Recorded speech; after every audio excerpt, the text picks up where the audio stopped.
Task for me, remove the impediment from my speech so they may understand what I say.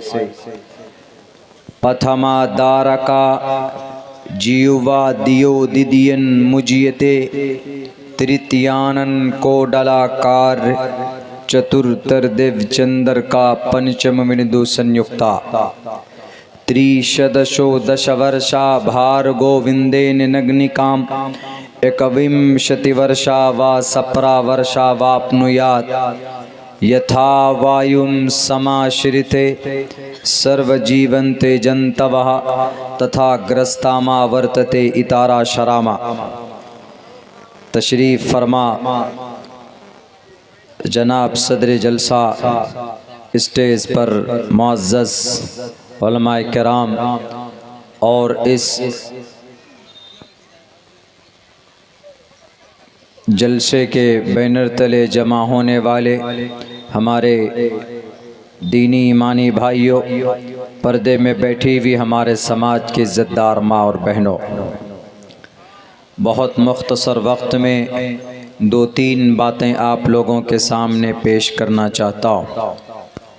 मेरे लिए सआदत की बात है, मेरे उस्ताद मोहतरम हज़रत मौलाना सिद्दीक़ साहब तशरीफ़ फरमा है और मुझ जैसे नाचीज़ को इन अकाबिर के सामने बात करना वो ऐसा है जैसे कोई सूरज के सामने चिराग जलाने की कोशिश कर रहा हो, मगर अपने इन असातिज़ा की मौजूदगी में हम अपनी ज़ुबान की इस्लाह के लिए कुछ बात करना चाहते हैं।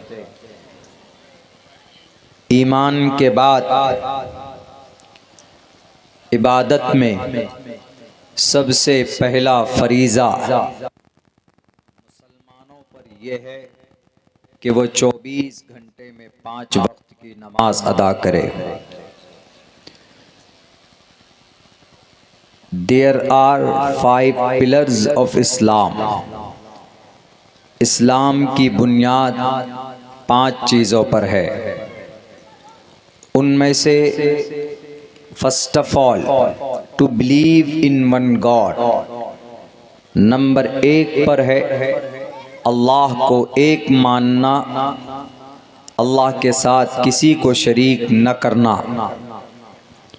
ये इस्लाम का अक़ीदा है और सच्चा मुसलमान बनने के लिए ये ज़रूरी है।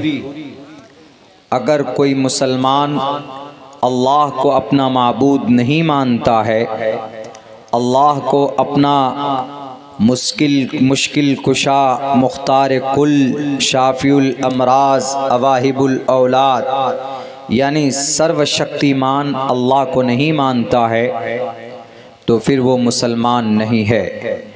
मोमिन होने के लिए ज़रूरी है अल्लाह की ज़ात पर ईमान और आस्था और अक़ीदा रखना। ये बुनियादी चीज़ है, बेसिक। अगर ये नहीं तो नमाज भी कबूल नहीं, ज़कात भी कबूल नहीं, रोज़ा भी कबूल नहीं, कुछ भी कबूल नहीं। यानी अगर आपको कोई परेशानी हो तो आपको अल्लाह से मांगना है, किसी और से नहीं मांगना है। इसी को ईमान और इसी को अक़ीदा बोलते हैं। वरना दुनिया में और भी मज़हब है, एक अल्लाह का कॉन्सेप्ट पूरी दुनिया में सिर्फ इस्लाम के पास है। हिंदू धर्म में नहीं है, वहाँ पर ईश्वर एक तो है लेकिन उसके अनेक रूप मानते हैं। नीचे छोटे ईश्वर और भी मान लेते हैं वो लोग, हालांकि शास्त्र में ऐसा नहीं है। शास्त्र में तो साफ लफ्जों में है एको देवा सर्वभूतेषु गूढ़ा। देव एक है, परमात्मा एक है। इंद्रम मित्रम वरुण मग्निमाही, उसी एक ईश्वर का नाम इंद्र भी है। इंद्र का मतलब पानी बरसाने वाला ईश्वर, हिंदू भाइयों का अक़ीदा है। और हवा चलाने वाला देवता अलग है, पैदा करने वाला ब्रह्मा अलग है, मारने वाला शिव अलग है। उनके यहाँ ये कॉन्सेप्ट बिगाड़ कर बनाया गया, वरना जो जैसे हमारे यहाँ कुरान है, उनके यहाँ वो लोग शास्त्र को मानते हैं। उन शास्त्रों में लिखा है कि परमात्मा एक है, एकम ब्रह्म द्वितीयो नास्ते नेहना नास्ते किंचन एकम एवं अद्वैतम। परमात्मा एक। और भी कई जगह पे है, सईश एक एक विरदैक एव एक एवनस्मयो विक्ष वीडिया, एक ही परमात्मा है। इन सब का मतलब यही है, अलग अलग मंत्र हैं, श्लोक है, लेकिन मतलब एक ही है कि खुदा एक है। जब खुदा एक है तो उस एक ही खुदा पर अकीदा भी होना चाहिए। तो कहना ये चाहता हूं कि तन्हा इस्लाम एक ऐसा मज़हब है जिसमें शिद्दत के साथ वहदानियत है, यानी सख्ती के साथ एक अल्लाह को मानना है। क्रिश्चियन में नहीं है, गड़बड़ी है। क्रिश्चियन, ईसाई, उनमें एक खुदा का अकीदा, बाद के जो लोगों ने उन्होंने बड़ी गड़बड़ी की, वरना हज़रत ईसा एक खुदा के पैगंबर और अकीदा लेकर इस दुनिया में आए थे। ईसा अलैहिस्सलाम के मानने वाले 3 खुदाओं को मानते, ईसा, मरियम, रूहुल कुदुस, 3 खुदा। उसमें जाएंगे तो उलझ जाएंगे, बस इतना समझ लीजिए। वहाँ पर भी एक खुदा नहीं मानते ईसाई लोग। उनसे पहले यहूदी, मूसा अलैहिस्सलाम के मानने वाले, उनके यहाँ भी गड़बड़ी है। वो तो कहते हैं कि अल्लाह का बेटा है, हज़रत उज़ैर अल्लाह का बेटा था। वहाँ पर भी शिरक है, शिरकत है, यानी एक अल्लाह के साथ किसी और को शरीक करना। वहाँ पर भी मजूसियों में भी, हमारे भारत में सनातन धर्म, जिन्हें हिंदू बोलते हैं हम लोग, पूरी दुनिया में सिर्फ भारत में हिंदू, कहीं और नहीं है। पूरी दुनिया में बड़ी तादाद में, अक्सरियत में, थोड़ा बहुत श्रीलंका में है, ये बंगाल, ये नेपाल में है कुछ, लेकिन बस सनातन धर्मी जिन्हें कहा जाता है वो सिर्फ भारत के अंदर पाए जाते हैं। दुनिया के किसी और हिस्से में बहुत कम तादाद में, मादूद चंद, यू कैन काउंट देम, आप उनको गिन सकते हैं बड़ी आसानी के साथ। उनके यहाँ तो शास्त्रों में एक ईश्वर है, लेकिन उनके बाद में जो गुरु लोग थे उन्होंने बहुत बना दिया उनको।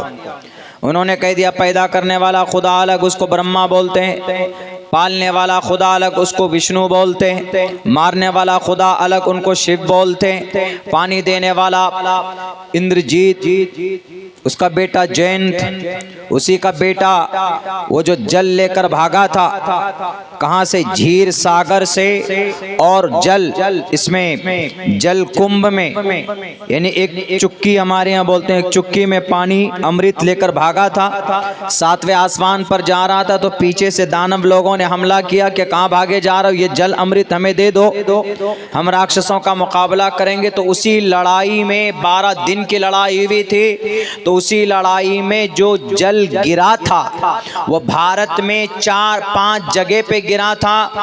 प्रयागराज में गिरा था, नासिक में गिरा था, उज्जैन में गिरा था और हरिद्वार में गिरा था। तो इन्हीं जगहों पर पानी के वो कतरा गिरने की वजह से कुंभ का मेले का आयोजन होता है, जहां जहां पर पानी गिरा। एक लंबा वाकया, मैंने 2 रोज पहले शायद इसके ऊपर रोशनी डाली। बहरके पानी का खुदा इंद्रजीत है। इंद्रधनुष बोलते हैं किसको, वो जो बादल होता है नीला पीला जो ऐसा होता है, तो हिंदू उनको इंद्रधनुष बोलते हैं। यानी वो इंद्र परमात्मा जो है उन्हीं का ये धनुष है। अब वो पानी की बारिश की तैयारी कर रहे हैं।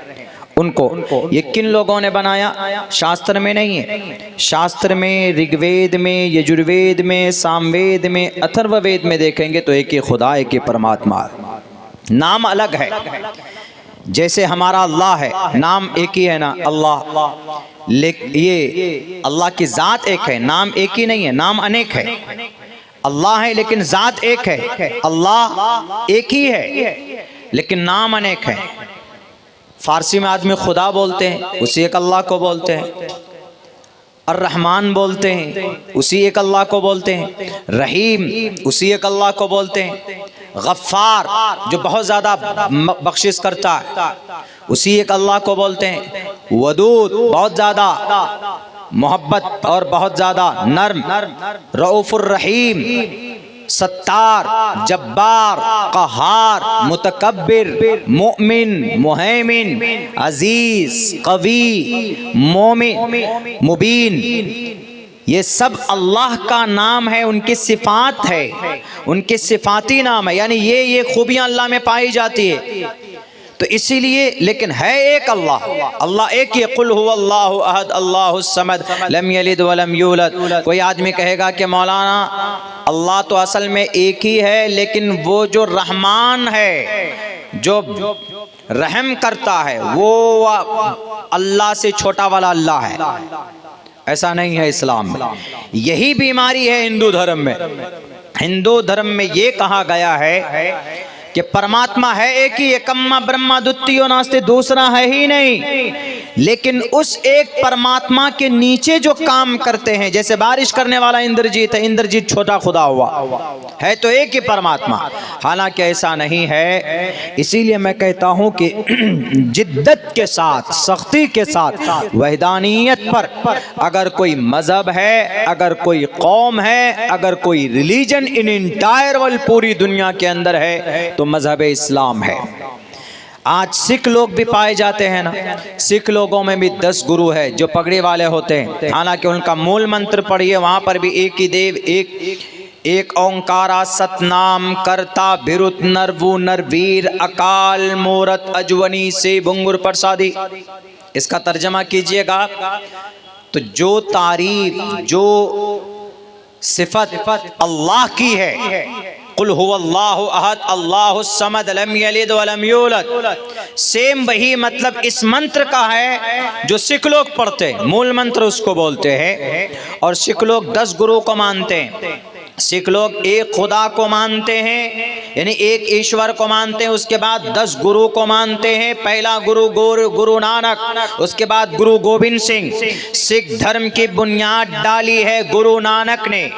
गुरु नानक के बाद और 9 गुरु आए। इन 10 गुरु की लिखे हुए उपदेश के हिसाब से सिख लोग अमल करते। सिख लोग एक ईश्वर को मानते हैं, किसी नबी को, किसी रसूल को नहीं मानते, एक ही उसको मानते हैं। तो यहाँ पर सख्ती है, तफसील में जाएंगे तो बात बड़ी लंबी चौड़ी होगी।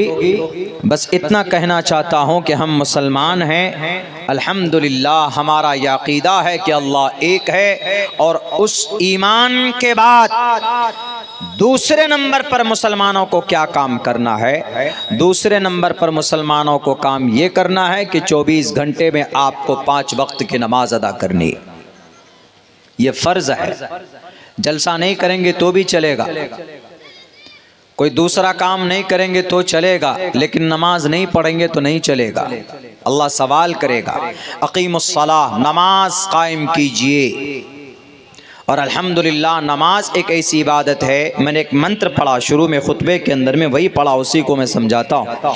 नमाज एक ऐसा अमल है कि हिंदू धर्म के अंदर उसकी भी कुछ न कुछ झलक पाई जाती है। नमाज की झलक, नमाज की कुछ न कुछ अंश है उनके अंदर। नमाज में हम लोग क्या करते हैं? पहले नंबर पर पाकी हासिल करते हैं, वज़ू करते हैं।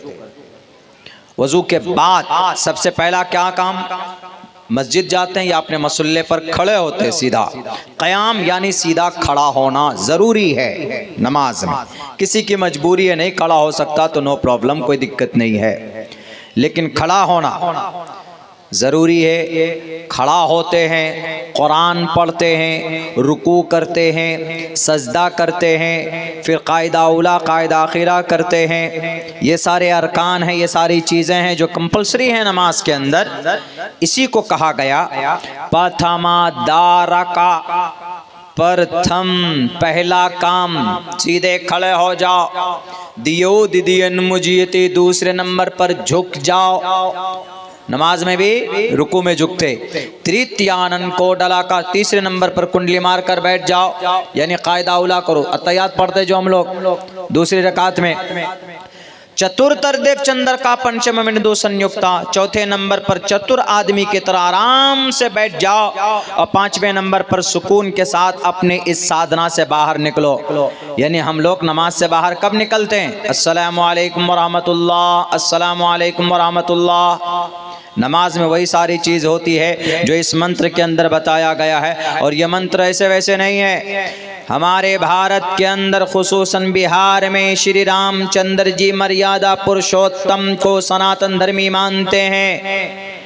श्री रामचंद्र जी से हनुमान ने कहा, हनुमान ने श्री रामचंद्र जी से पूछा कि हम ईश्वर की भक्ति कैसे करें, परमात्मा की पूजा कैसे करें, बताइए। उन्होंने कहा कि प्रथमा दारका, खड़े हो जाओ, दियोदयन मुझियते, फिर झुक जाओ, तृतीयानन को डला कार्य, फिर कुंडली मारकर बैठ जाओ, सजदे करो, चतुर्देव चंद्र का कायदा ऊला करो, कायदा आखिरा करो, यानी अत्तहियात पढ़ो, दरूद शरीफ पढ़ो, पंचम बिंदु संयुक्ता। और पांचवें नंबर पर अपनी शांति, अपने इरादे से, उसमें अपने उस साधना से और अपने उस इबादत से आराम के साथ, सुकून के साथ निकल जाओ, यानी सलाम फेर कर निकल जाओ। पूरी नमाज की तरतीब है। इसीलिए हम सीना ठोक कर कहते हैं पूरी दुनिया के अंदर Islam is the best religion to the world. इस्लाम एक ऐसा मजहब है, अगर इसमें नमाज है तो किसी के पेट में दर्द नहीं होना चाहिए कि मुसलमान नमाज क्यों पढ़ता है। नमाज के बारे में किसी न किसी दर्जे में हमारे भारत के हिंद सनातन धर्मी भाइयों के ग्रंथों के अंदर भी साष्टांग के जरिए से उसका आदेश और उपदेश दिया गया है। लेकिन यहाँ मुसलमान तो खुद नमाज नहीं पढ़ता। 24 घंटे में 5 वक्त की नमाज अदा करना दूसरे नंबर पर है। तीसरे नंबर पर ज़कात, फिर रोजा, फिर हज। ज़कात भी हर एक मुसलमान पर फर्ज नहीं है, लेकिन मानना, अकीदा रखना जरूरी है। ज़कात के लिए पैसा और निसाब का होना जरूरी। रोजे के लिए भी कुछ न कुछ शर्तें हैं। अगर आप मुसाफिर हो गए या बहुत ज्यादा बीमार है, नहीं रख सकते हैं, आपकी जान खत्म हो सकती है, तो ऐसी शक्ल सूरत के अंदर तो आपको फिदिया देने के लिए इजाजत है। यहाँ पर भी थोड़ी छूट है, गुंजाइश है। अगर सफर में है तो उन दिनों में टाल कर बाद में रखिए, आप उस वक्त में आपके लिए जरूरी नहीं। रोजा और हज, हज तो ऐसा है कि हर किसी पर फर्ज नहीं।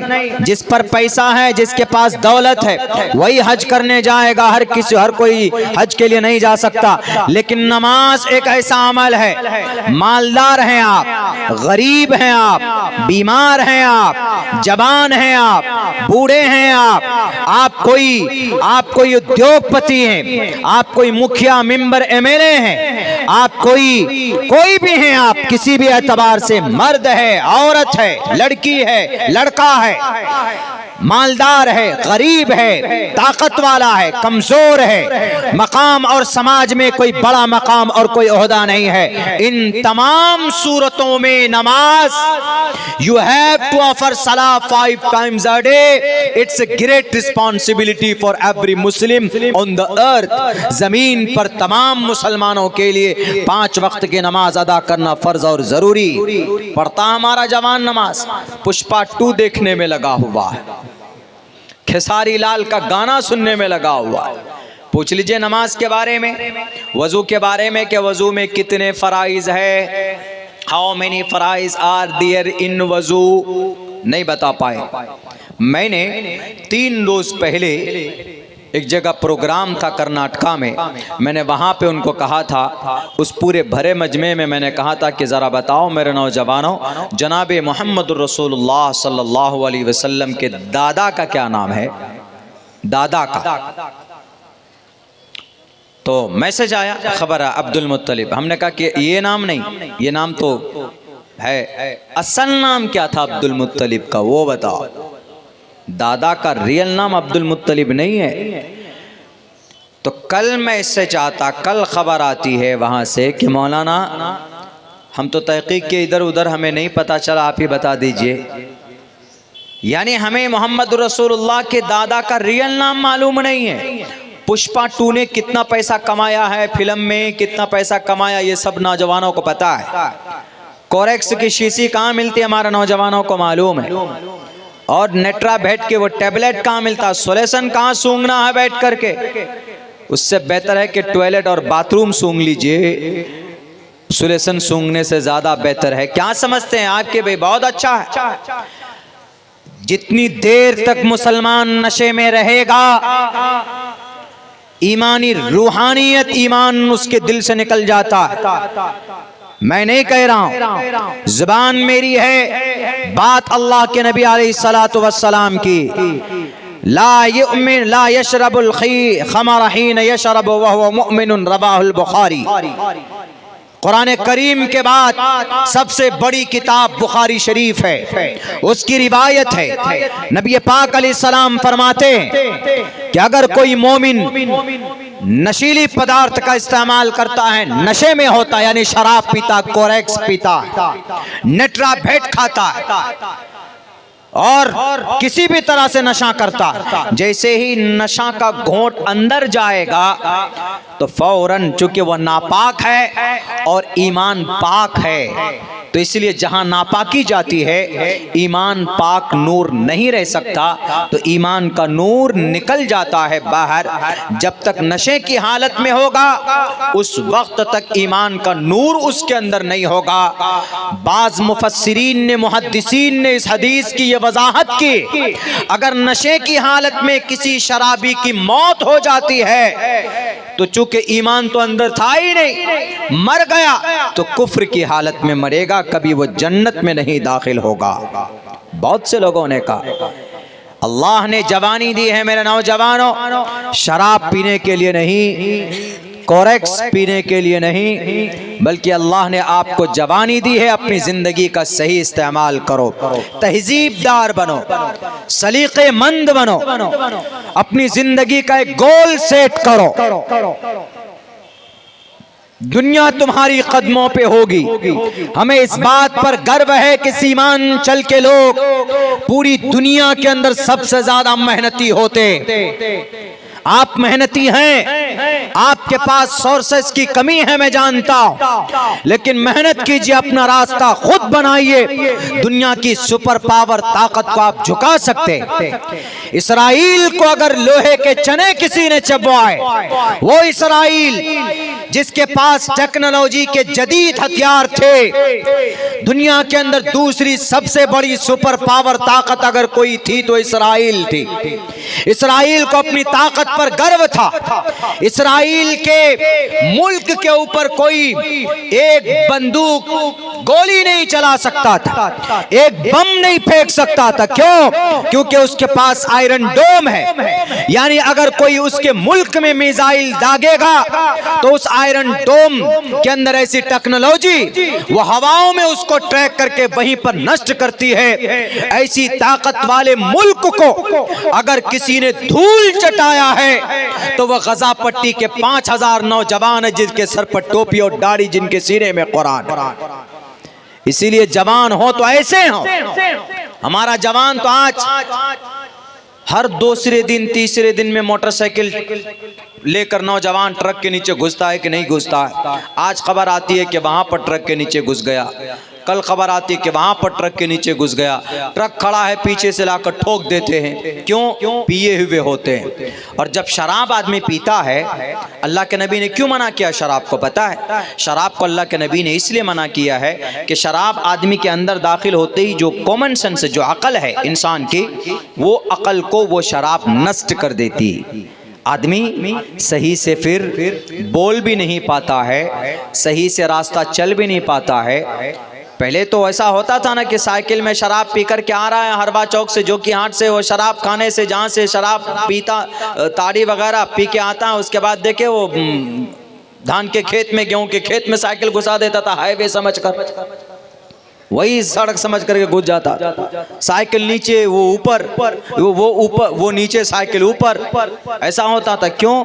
क्योंकि शराब जब ज्यादा पीता है तो उसके अंदर इल्लत, उसके अंदर सबसे खराब चीज़ यही है कि वह इंसान की सोचने और समझने की सलाहियत खत्म कर देता है। इसीलिए वो कुछ अनाप शनाप बकता, कुछ भी। इसीलिए अल्लाह के नबी ने फरमाया कि शराब हराम है, नाजायज़ है। शराब भी हराम है। इन्नमल या अय्युहल्लज़ीना आमनू इन्नमल खम्रु वल मैसिरु वल अंसाबु वल अज़लामु रिज्सुम मिन अमलिश शैतान। या अय्युहल्लज़ीना आमनू, ए ईमान वालो, इन्नमल खमर शराब, वल मैसिर जुआ, वल अंसाब बुत, वल अज़लाम जुए के तीर, रिज्सुम मिन अमलिश शैतान, ये सारी चीज़ें शैतान के काम में से है। इसलिए इन चीज़ों से दूर रहना चाहिए मुसलमानों को और ख़ुसूसन नौजवानों को, क्योंकि जवानी इंसान की ज़िंदगी में सबसे कीमती हिस्सा होता है जवानी का। इसीलिए अल्लाह के नबी फरमाते हैं कि कल क़यामत में जवानी के बारे में रब सवाल करेगा, वन शबाबिही फीमा अबला, जवानी कहाँ बिता कर क्या बताओ जरा, क्या जवाब देंगे उस वक्त में? जवाब तो देना पड़ेगा। और चीजें झूठी हो सकती है, चल जाएगा, लेकिन ये सवालात होंगे। नबी का फरमान है, लिख कर ले लो। इसीलिए तैयारी करो मेरे नौजवानों, दुनिया बहुत खतरनाक दहाने पर है, बहुत करीब है कि ये दुनिया फना हो जाए। दुनिया की ज्यादा उम्र नहीं बची है। अपनी जिंदगी, अपनी कीमती ईमानी दौलत की हिफाजत कीजिए। कोई बचाने के लिए नहीं आने वाला है। 1.5-2 साल से इसराइल अमेरिका मिलकर गजा पट्टी पर हमला कर रहा, कोई बचाने के लिए नहीं आया है। आपको बचा सकता है तो सिर्फ अल्लाह की जात, और कोई ताकत नहीं है दुनिया में। मैं समाज के माँ और बहनों से ये कहना चाहूंगा, बड़े बड़े गुनाहों में आप भी लथपथ हैं। समाज में कौन सी बुराई ऐसी नहीं इस कौम के अंदर में जो होती ना हो। नमाज मुसलमान छोड़ता है, चुगलखोरी चाय की दुकान पर बैठकर मुसलमान करता है, गीबत मुसलमान करता है, बंधन लोन। शायद हमारे इस सीमांचल क्या ये कहूंगा कि बिहार, बंगाल और झारखंड में कोई घर ऐसा बाकी हो कि जिसके अंदर बंधन लोन का सूद न पहुंचा। क्या आसान समझते हैं कि नहीं हम तो नहीं ले रहे थे, मजबूरन थे, हमने ले लिया। बेटियों की शादी सूद के ऊपर लोन लेकर करते हैं।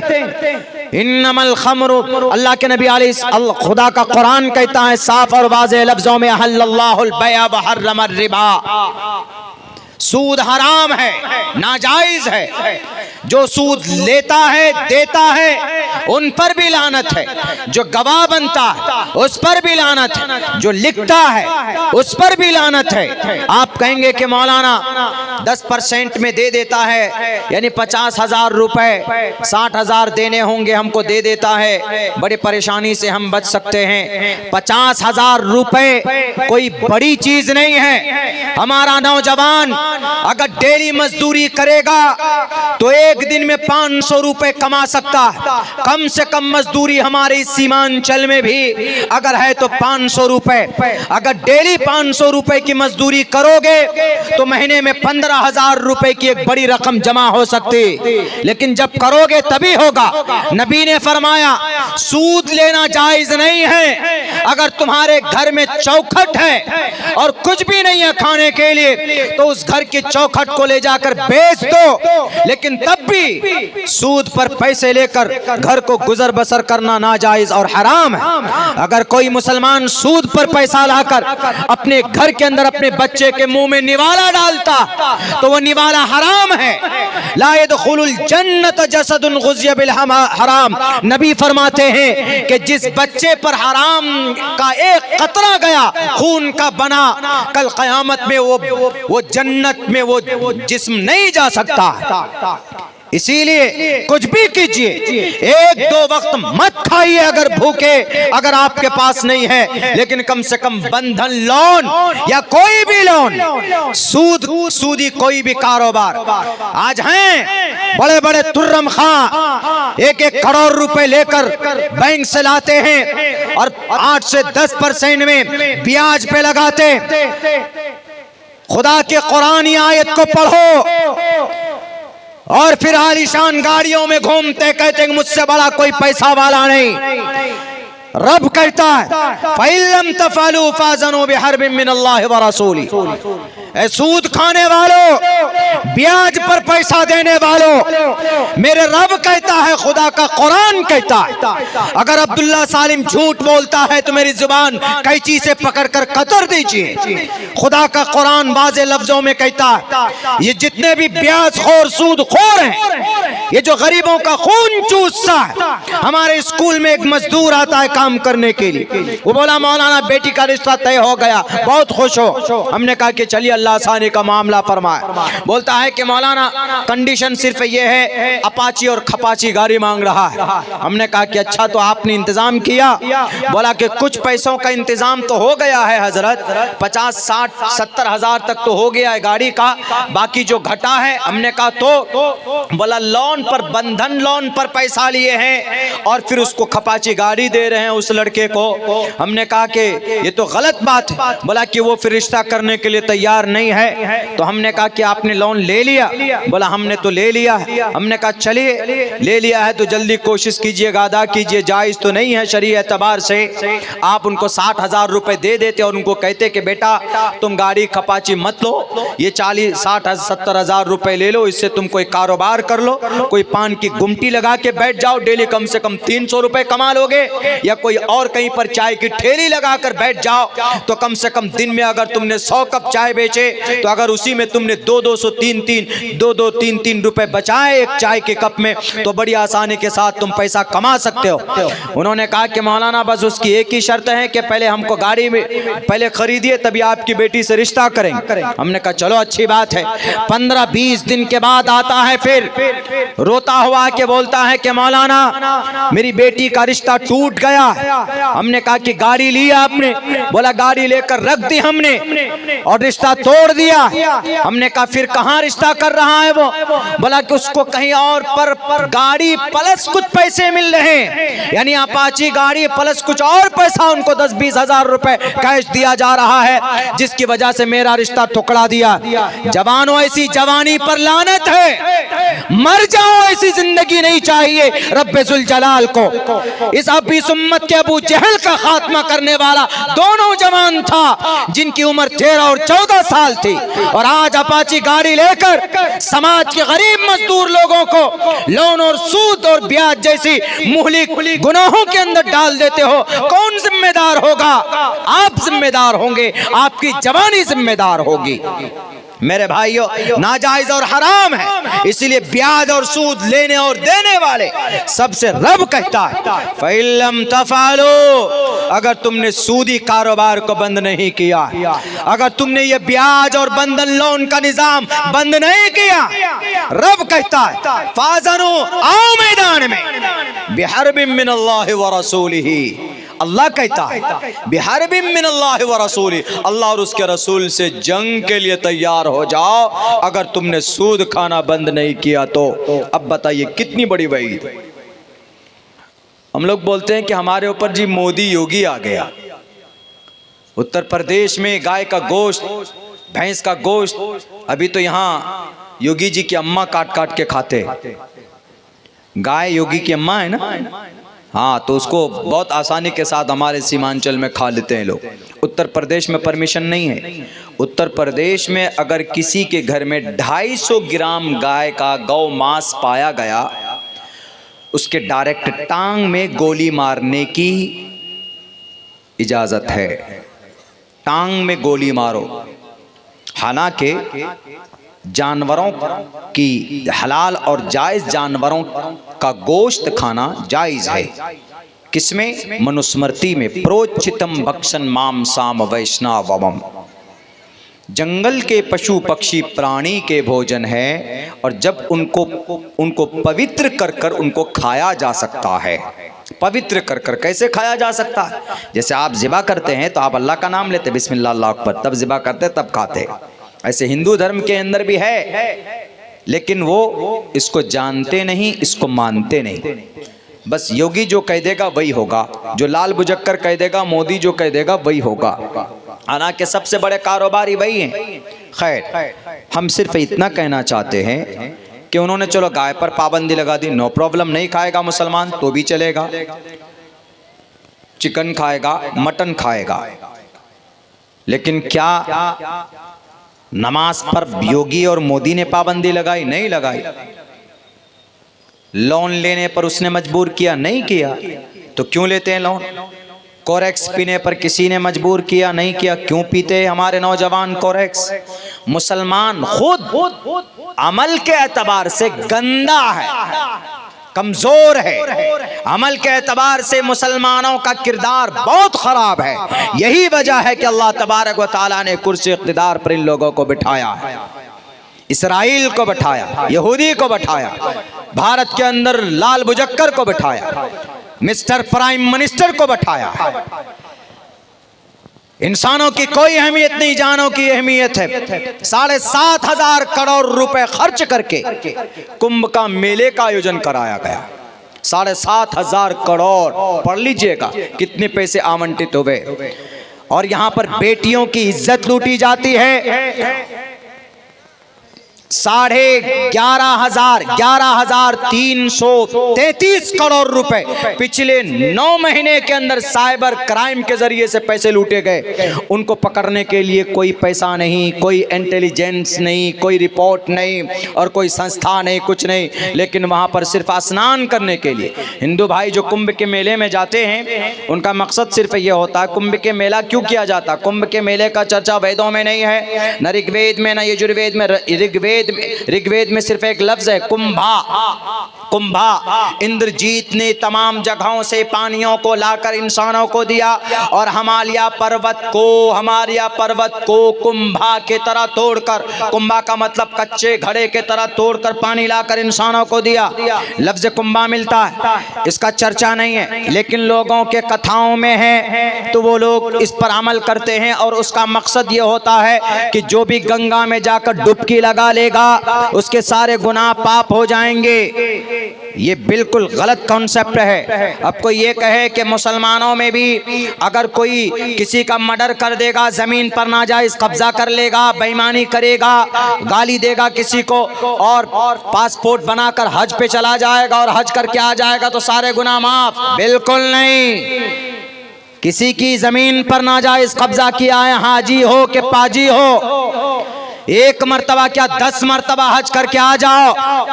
अगर किसी का मर्डर किया है, किसी की जमीन हड़प ली, नाजायज तरीके पर खेत का आड़ काट कर इधर से उधर कर दिया है, कल कयामत में अल्लाह तबारक व तआला आपसे पूछेगा।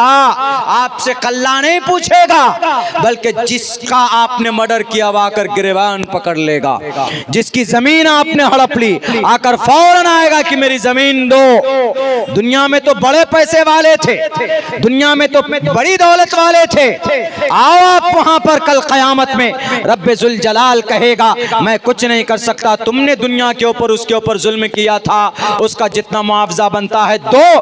उसके पास वहां दौलत होगी नहीं, इसीलिए कहेगा कि तुम्हारे पास तो कुछ नहीं किया है ना, तुमने उसका मर्डर किया था, गाली दी थी, उनका खून बहाया था, उनको तकलीफ दी थी, तो तुम्हारी नेकियां उसको दो। इसके पास की सारी नेकियां खत्म हो जाएगी, जहन्नम में डाल दिया जाएगा। इसीलिए मुसलमानों, हमारे यहाँ अल्हम्दुलिल्लाह ये अक़ीदा, ये कॉन्सेप्ट है कि अगर किसी बंदे के ऊपर कोई जुल्म, कोई हुकूक़ुल इबाद में कोई कमी कोताही होती है तो अल्लाह तबारक व तआला उसको माफ़ नहीं करेगा, देना पड़ेगा। ऐसे हिंदू भाइयों में भी है, चाहे महाकुंभ के मेले में आप 100 बार नहा लीजिए, स्नान कर लीजिए, 45 दिन का ये मेला होता है। भारत में सिर्फ 5 ही शहर में हो सकता है, हरिद्वार में और प्रयागराज में और एक नासिक में, एक उज्जैन में, ये इन जगहों के ऊपर हो सकता है, इनके अलावा कहीं और नहीं।